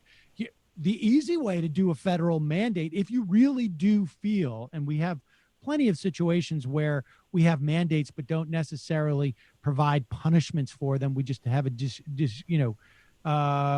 discretion in terms of who we prosecute. But putting that aside, if you really need to do federal mandates, you don't need to send in police officers. You simply say to the states, you're not going to get federal funds for this unless you have a mandate. And that's a way of mandating it, if that's what you want to do. Or you just announce that there's a federal mandate and it gives cover for the states to impose their own. But instead we have like Missouri Governor, what's his name? Tate Reeves, explaining it's complicated. We're starting to have like overflows in our hospitals, but it's complicated to require people to do the thing that's going to stop that. But you agree that wearing masks will slow the spread and save lives. And you agree that people in the 13 counties where they're told to wear masks are complying and it's helping. I've heard from business owners who have said that politicians not imposing state mandates put them in a tough spot, and they wish that politicians would do the brave thing, as other governors, I think it's 36 states across the country, have statewide mandates, including Alabama. It's not just California, Los Angeles or whatever. It's deep red states as well. If it saves lives, why not do it? Well, and that's the point, Jake. In fact, there's a statewide mask mandate in Texas, in Louisiana, in Arkansas, and in Alabama. They're all around me. If I believed that was the best way to save lives in my state, I would have done it a long time ago. But yes, I do believe that wearing masks and maintaining social distancing is a strategy that is worth implementing. Now, I will remind you that in early March and early April, there were organizations like the World Health Organization that said you shouldn't wear a mask, that it would do you no good. It's those kind of mixed messages that are being sent from those central planners. Right, but that was a while ago. That was a long time ago. Repeated over and over again. Of course it was a while ago, but, people were paying attention then. There are a lot of people in my state who said, well, these central planners, these people who want to tell us what to do, they said 6 months ago that this is what we should do, and now they've completely changed their mind. And so it's a complicated process, and to those business owners that suggest that things are difficult on them, well, things are difficult on everybody across America right now. We've got to come together and unite, recognizing that our enemy is the virus. Our enemy is not one another. And we've got to work together to slow the spread of this virus in our state and across the country. Right. Obviously, the science changed when scientists learned more. But I hear you, Governor Reeves. Thank you so much. Yeah, I don't know what you hear. I mean, the guy said, why doing something that will save lives? Well, we do know that it inhibits the reason why I'm doing it is because 6 months ago, people said, don't do it. So even though I know now that it will save lives, the reason why I'm not doing it is 6 months ago, people said, don't do it. Look, I'm still confused. I'm still confused from 6 months ago. I don't know about you guys, but the WHO said that 6 months ago. I'm still hung up on that. How am I on TV? Because there was a while back when there was no TV. I don't understand that. How is it I can be on TV when 75 years ago, 80 years ago, there was barely any TV? I'm freaking out. Can't believe it. And the funny thing is like they never go into why we were like told the wrong thing about those masks, which is again our country's unpreparedness materially for things like this. Indeed. And also the argument like, well, we know for a fact it definitely cannot hurt. And we also sort of know as a fact that it would definitely help, but there's no evidence that it will help. And everyone else around me is doing it, but who's to say? It's complicated. I'm concerned about businesses, but only insofar as I don't have to react to do things that would be contrary to the ideology of people who feel that masks are an infringement upon their liberty. So you talk about. Have any cities in Mississippi passed a mask mandate? Because I feel like then he'll show his real true colors like the governor of Georgia did. Right. When he basically says you're not allowed to do it. I would also just add that the idea that the Democratic Party is afraid of its own base to the point where it can't functionally govern, that's exactly what's happening with like Lieutenant Governor Dan Patrick in Texas right now. Totally. Like they are completely, and like the idea that statues on the one hand you got people going overboard with some statues, on the other hand you have failed pandemic response because they're afraid of their voters. I think the Republican Party is much more afraid of its voters than the Democratic Party. Like I think it was Matt Christman that said the Democratic Party has disciplined the voters, and for the Republicans it's the other way around. Yeah. I mean, it's long been said that the Republicans fear their base and the Democrats loathe theirs. Calling from a 570 area code. Who's this? Where are you calling from? Hey, Sam. This is Dave from Scranton. Dave from Scranton. What's on your mind? Thanks for taking my call. I hope you had a good break and your cynicism level went down. I know lately mine's been going up. I work from home, and I hear and I listen to the local news radio, and I hear all the people and their terrible reasons why they refuse to wear a mask. I feel for that school board member who called in on Friday because I know what these people are saying. Saying about kids going back to school. There was a PA congressman, Dan Muser, who called in. His big idea about returning back to school is putting yellow tape between the teachers and the students. And, when he wasn't making bad jokes or pandering, he said he cares about school lunches and mental health for reasons why kids should go back to school. The Republicans cut, school lunch programs and mental health funding. There's this new local hero who owns a restaurant who's, after Governor Wolf put a new mask mandate on, he's becoming a hero of the people. He's attacking Wolf, and he's mad at the so-called right people. He's mad at Fauci. He's mad at Governor Wolf, but he's not mad at Trump for not having a national plan on how to handle COVID for the last, 6 months. I'm annoyed. I hear caller after caller repeat the Rush, Trump, right-wing media circle, and even after Governor Wolf put on this mandate, I still see like 3 to 5 people in the state not wearing a mask. Well, hopefully people will shape up. I appreciate the call, Dave.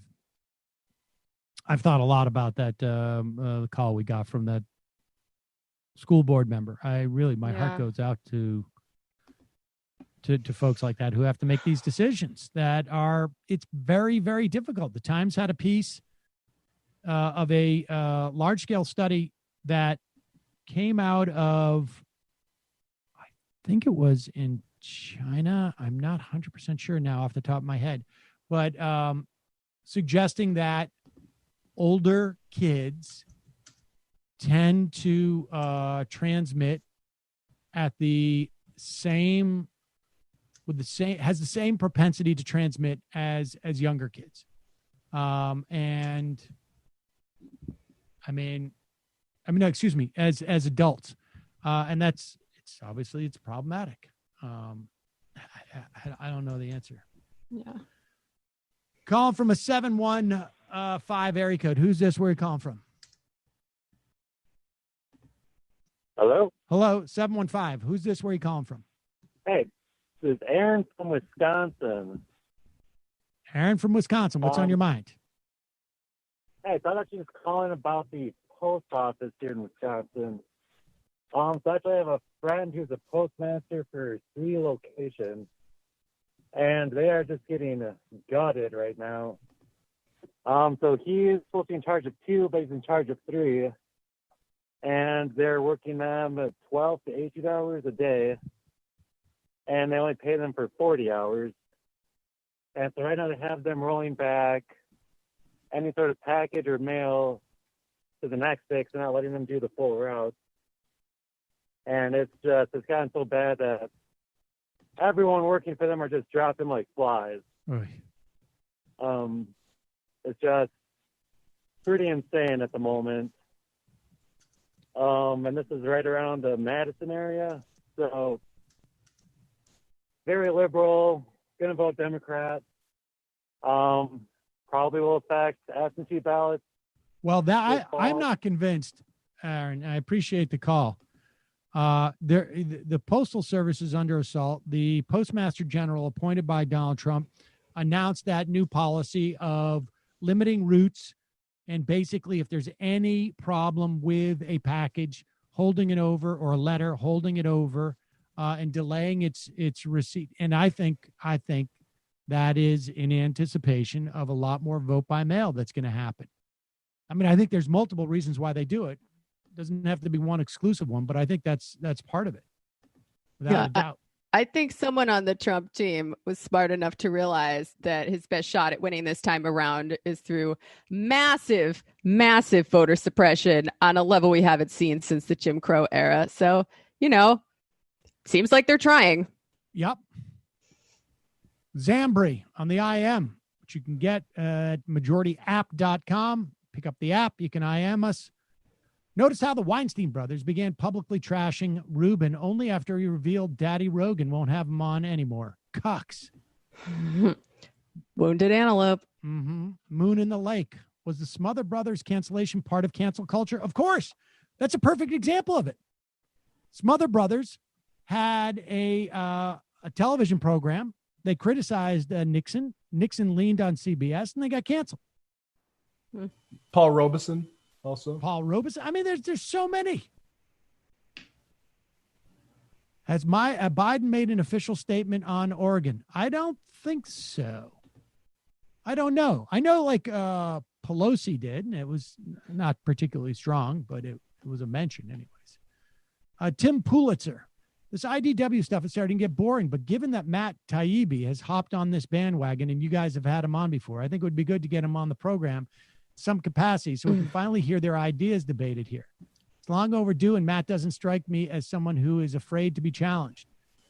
I may reach out with him about that. I saw, I don't know what to make of it. I need more time to figure this out, but he signed on to Brett Weinstein's Centrist 2020.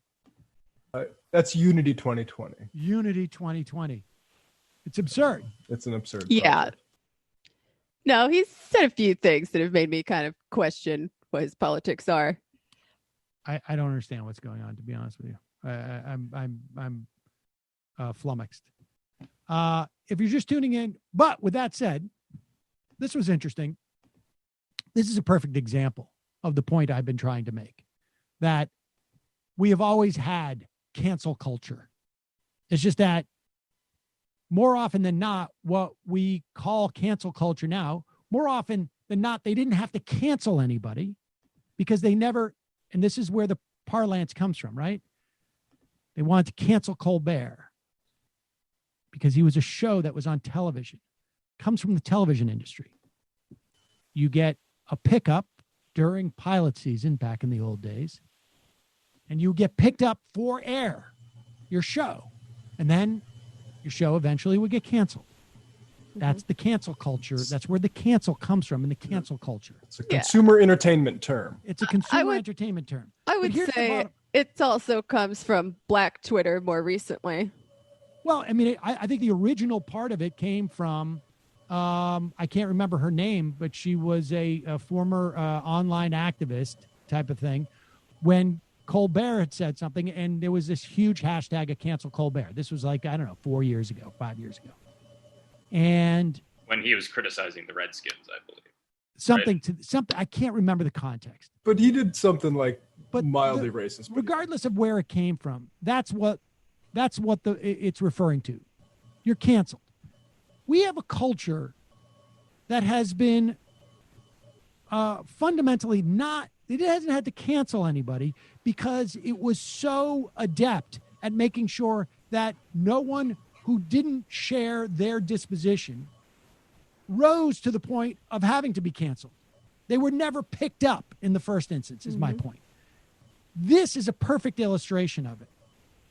Katie Halper and Matt Taibbi on their show had the author, or one of the authors, of this letter in Harper's that talked about how cancel culture is so wrong. And then it got exposed that they didn't actually cancel Glenn Greenwald. They just prohibited him from participating in the first place, even though he's been on this. He is, I think, would self-describe as a free speech fundamentalist, and he's been like this for as long as I've been aware of him. I don't know, 10, 15, 16 years. Go ahead. LGBTQ people that we saw. Did you consider asking him on? I don't know if that's too private. Bernie Sanders? No, sorry. Oh, no. That would have been amazing. Yeah, I know. That would have been amazing. Glenn Greenwald. Yeah, we did. I would have had him on. Interestingly enough, he's become someone in the past few months that I've interacted with quite a bit on Twitter, and it's been cool. You really, But like, I was outvoted on that one. Interesting. You see, this is interesting because I assume some of the reasons that you were outvoted on that was because of some of his things that were considered beyond the pale. And I'm not like, it's just not a gotcha. No, I don't actually even remember. There were certain names that some people, there were just certain names that anybody wanted. And then it was like that, like the rest of the people didn't just know. And I don't even remember who it was. Barry Weiss got through, though. I mean, this is the point. That is the perfect illustration of what has been happening. That those people allowed to come to the party they were pre-canceled.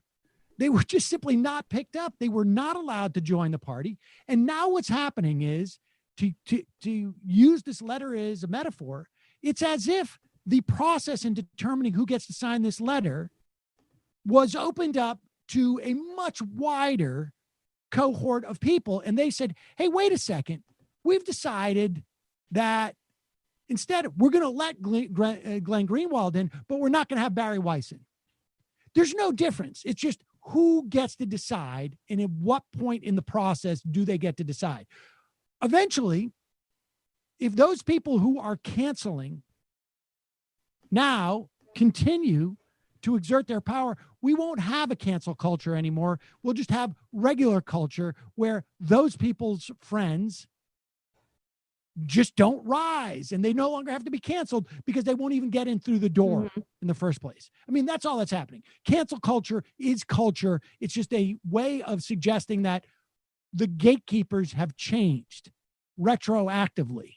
And so some people are being kicked out of the pole position, as it were. Mm-hmm. Mm-hmm. I mean, you got to look at the context. You got to look at the people behind it, and you got to look at what their motivations are, right? It can't just saying cancel culture is so vague. It barely means anything, like saying corruption or democracy or something. But if you're canceling people from your cancel culture letter, I'd say that's a pretty good indication that it's not written in good faith to begin with. And I'm willing to bet that it was Barry Weiss who voted against him because he has done reporting on her efforts to cancel professors for criticizing Israel. Yeah.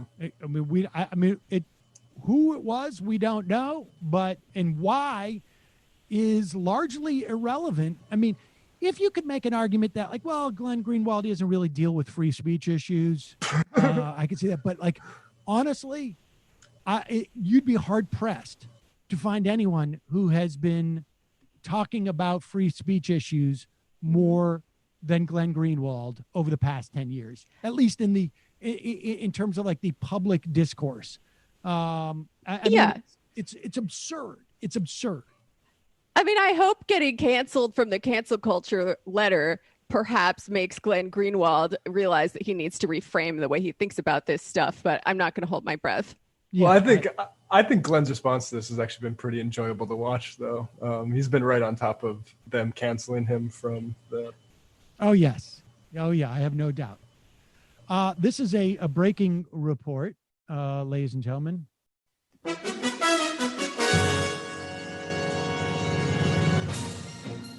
Jeff Stein from the Washington Post reports on the updates of the stimulus negotiations. Congress is all but certain to miss the deadline to extend unemployment insurance. So that's a complete disastrous failure. Trump seemed successful in pushing the Senate Republicans to back a payroll tax cut, which, of course, is useless for people who are out of work and also useless for people who've had their payrolls cut already. So the money that they save in the payroll tax cut's not going to be particularly substantial, not to mention it's going to weaken Social Security. It's the worst way to provide stimulus. White House Senate Republican at odds over money for the CDC and testing. Wow. Can you imagine? How did this get politicized? And Republican to propose no more money for state and cities. So much of this is kabuki because they know the Democrats will. I mean, this is a failure of response to coronavirus, and it's simply a failure to respond to, broadly speaking, the economic deprivation that we're going to be heading into in miseration. If you paid people and extended the unemployment insurance, it would be easier for people to stay at home. If you provided them maybe a monthly stipend, it would be easier for people to stay at home. If you provided the CDC, and particularly you provided money for a testing, I got an email. We were mentioning this the other day. Tests are taking up to like 14 days. I mean, they may be taking longer than 14 days in some instances, but you don't even need to talk about it past 14 days because it's completely useless. Mm-hmm. I mean, unless you get the test results back within 2 days, and really should be quicker, but unless you get it back within 2 days, it's virtually useless because you're basically relying exclusively on someone trying to hedge their bets. And after 2 or 3 days of quarantining without any reason, right? Like you take a test, you're not sure if you have it or not. 2 or 3 days, maybe you're still feeling, maybe you start to feel better, but maybe that's just because of a fluke. I mean, you need to get the test back quickly and then start the tracing procedures. We don't have the resources to do that in this country. Got an email from somebody at a testing facility, and I'm going to have that email. And she said that contrary to the suggestion I made the other day, which is that part of it was a function of resources, in terms of like the federal government would have to pour money into this because they don't want to expand their testing capacity. It has more to do with the other half of that, which is there's just not enough skilled technicians. She writes, I've been working, I haven't been able to call in due to my long hours. I've been working 10 to 16 hours with rarely a half a day off. Thursday, Sam talked about, I think she must have been talking about Friday, of COVID labs, and I actually run a small one independent of big names like LabCorp and Quest. Thought you might be interested to hear insights. The main threat isn't that they don't want to invest in the equipment because they can't use it much after. COVID is profitable. They pay that off very fast. The main issue is severe shortages of skilled molecular technicians and supplies.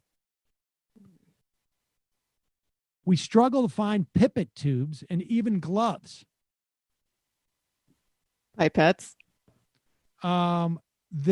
We need, I mean, I don't know if 3 or 4 months would have been enough to test people to train people to do this type of lab work, but it certainly would have been enough to ramp up production of things like reagents and pipette tips and gloves.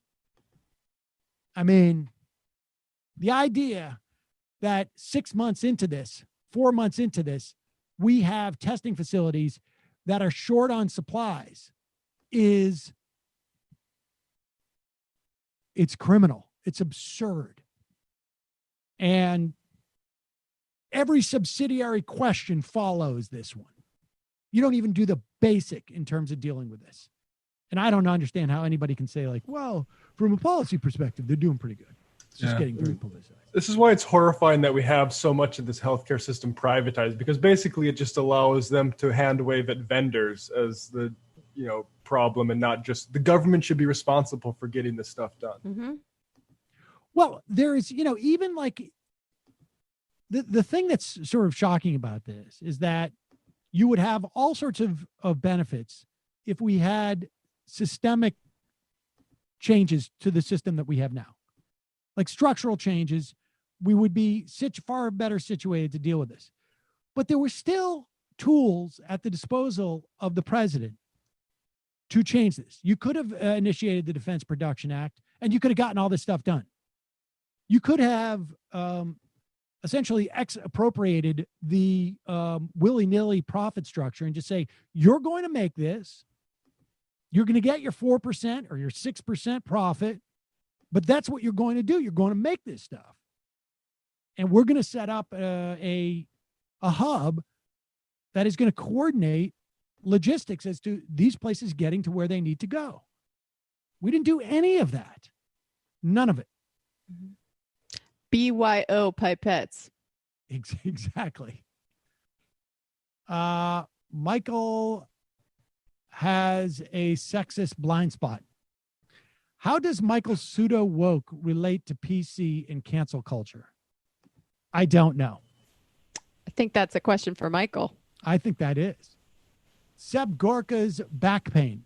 As someone who is both autistic and has ADHD, I want to say screw Eric Weinstein for trying to use being neurodivergent to justify his racism. Also, special thank you to Jamie for being so open about living with ADHD. Aww. It's very helpful to me. That's nice. Yeah, just having some kind of disability does not justify being a reactionary asshole. Well, I mean, he goes on to say, he's like, I'm neurodivergent and I'm a contrarian. And so what he leaves out, and so he says, and so every day I experience what it's like, something parallel to being a Black American. And the part that he leaves out is, I'm neurodivergent and I'm a contrarian, and I insist on being on Twitter as much as possible and getting on every social media platform to express my views and broadcast them out in such a way so that I become something of a celebrity, a public intellectual celebrity, that really all my references are exclusively to YouTube channels as to my, the community I live in. Like, here's an idea. Talk to a either a therapist or your doctor about how to get off of Twitter and feed your compulsion to make it feel like you're an important person saying important things in some other way. And then you won't have so many people who are disagreeing with you in your replies. Well, it's a grand sense of entitlement from this crowd, right? Because they don't just want to be able to tweet stuff. They want to be able to control the rules of what people can post back at them. And it really makes them upset when they're not in control. Exactly. And then so they develop anti-PC or, the cancel culture. I mean, that is, all those are just weapons to say like there's something fundamentally wrong in a world where I can be criticized. Mm-hmm. They're trying to cancel their critics. Jake H., what's a more important first investment? A table saw or a miter saw? Also, go on the Literary Hangover Twitch stream and play some video games with Matt. I would like to do that. It may take some while. I would probably go with a miter saw first. Interesting choice. Do you think so? Yeah. Why would you go with the table saw first? I don't know. It's like a huge, crazy saw that fits on your table. That's cool. No, it's not a huge, crazy saw that fits on your table. It's a saw that is like on a table, exists on a table. I know what I said. Matt, where would you fall on that? Sorry, I'm a little bit distracted by something right now, guys. You can get a combo table miter saw. Well, but that's cheating. Brendan with the compromise. That's just the efficient way to do it. No, I would agree, but I just think you're going to use a miter saw more than you can use a table saw. Anything that's over like 12, 16 inches, anything that's under like 12 or 16 inches, you can cut with a miter saw. And if you have a circular saw, you can make up for I think just a miter saw. I use my miter saw more often. But. Assy McGee, I'm not a communist or an anarchist, but I really love Sam Jamie days. Your conversation is so much better without Michael interrupting, saying, can I just say halfway through Jamie making an interesting observation? Jesus, we're getting a lot of attitude today. Jet Junkie, Kentucky, which has done a good job compared to our neighbors, hit a shockingly high new record on Sunday, typically our lowest reporting day. Very worried for today's reports. Get your bourbon and bunk back down, Bluegrass. Sometimes there's like there are numbers that are released that have that are slow to report, and they get all dumped at one point.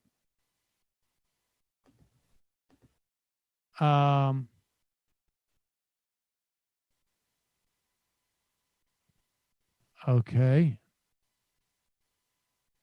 What?